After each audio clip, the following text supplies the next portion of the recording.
அதீதமான பணி நெருக்கடிகளை களைந்திட வலியுறுத்தி எஸ்ஐஆர் பணிகளை புறக்கணித்து வருவாய்த்துறை சங்கங்களின் கூட்டமைப்பினர் போராட்டம் மேற்கொண்டு வருகின்றனர்.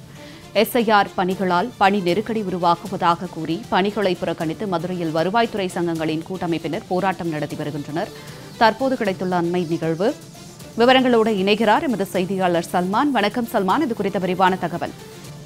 தமிழகத்தில் தற்பொழுது நடைபெற்று வரக்கூடிய வாக்காளர் பட்டியல் சிறப்பு தீவிர திருத்தம் என்று சொல்லக்கூடிய எஸ்ஐஆர் பணிகளில் வருவாய்த்துறை அரசு ஊழியர்கள் மற்றும் சத்துணவு ஊழியர்கள் அதேபோன்று உள்ளாட்சித்துறையை சேர்ந்த ஊழியர்களும் பணியில் ஈடுபட்டு வருகிறார்கள். இந்த நிலையில்தான் எஸ்ஐஆர் பணிகளை எந்தவித திட்டமிடமல் இல்லாமலும் அதேபோன்று போதிய பயிற்சிகள் அளிக்காமல் அதேபோன்று கூடுதல் பணியிடங்கள் நிதி ஒதுக்கீடு உள்ளிட்டவைகள் எதுவுமே வழங்காமல் அவசரகதியில் பணிகளை மேற்கொள்ள தொடர்ந்து நிர்பந்தம் செய்வதாகவும் அனைத்து நிலை வருவாய்த்துறை அலுவலர்களும் இதுபோன்ற பணிகளால் கடுமையான பணி நெருக்கடிகள் மற்றும் மன உளைச்சல் ஏற்படுவதை கலைந்திட வேண்டும் எனவும் மாவட்ட ஆட்சியர்கள் ஆய்வுக் கூட்டம் என்ற பெயரில் சார்நிலை அலுவலர்களை தொடர்ந்து வதைக்கும் நிகழ்வுகளை கைவிட வேண்டும்.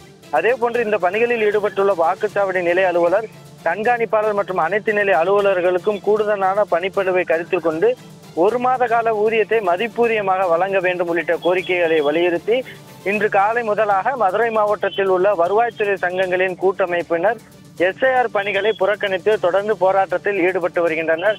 இதில் கிராம உதவியாளர்கள் அதேபோன்று கிராம நிர்வாக அலுவலர்கள் என்று சொல்லக்கூடிய ஆர்ஐ மற்றும் நில அலுவலர் முதல் ஆய்வாளர் வரை உள்ளிட்டோர் போராட்டத்தில் ஈடுபட்டு வருகிறார்கள்.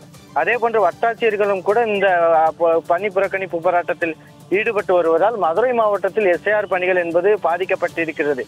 இன்று முதலாக ஒவ்வொரு வாக்குச்சாவடிகளிலும் சிறப்பு அந்த முகாம் அமைக்கப்பட்டிருக்கிறது. அதாவது ஏற்கனவே எஸ்ஐஆர் படிவங்கள் பூர்த்தி செய்யப்பட்டதை திரும்ப பெறுவது உள்ளிட்ட அந்த பணிகளுக்கான சிறப்பு முகாம்கள் அந்தந்த வாக்குச்சாவடிகளில் அமைக்கப்பட்டுள்ள நிலையில் வருவாய்த்துறை சங்கங்களில் கூட்டமைப்பினர் இதுபோன்ற எஸ்ஐஆர் பணிகளை புறக்கணித்து போராட்டத்தில் ஈடுபட்டு வருவதால் எஸ்ஐஆர் பணிகள் முழுமையாக பாதிக்கப்பட்டிருக்கிறது. அதே போன்று அரசு ஊழியர்கள் இதுபோன்ற போராட்டத்தில் ஈடுபடக்கூடாது என தமிழக அரசு எச்சரிக்கை விடுத்த நிலையிலும் எஸ்ஐஆர் பணிகளை புறக்கணித்து வருவாய்த்துறை சங்கங்களின் கூட்டமைப்பினர் போராட்டத்தில் ஈடுபட்டு வருவதால் மதுரை மாவட்டம் முழுவதிலுமாக தொடர்ந்து இந்த எஸ்ஐஆர் பணிகள் என்பது பாதிக்கப்படக்கூடிய ஒரு சூழல் ஏற்பட்டிருக்கிறது. இதனிடையே வருவாய்த்துறை அலுவலர்கள் மேற்கொள்ளக்கூடிய பணிகளை ரேஷன் கடை ஊழியர்களை பயன்படுத்தி இதுபோன்ற எஸ்ஐஆர் விண்ணப்பங்களை பூர்த்தி செய்வதற்கான நடவடிக்கைகளை மேற்கொள்வதாகவும் கூட குற்றச்சாட்டு எழுந்திருக்கிறது. ஜனனி, சல்மான், தங்களுடைய விரிவான தகவலுக்கு நன்றி.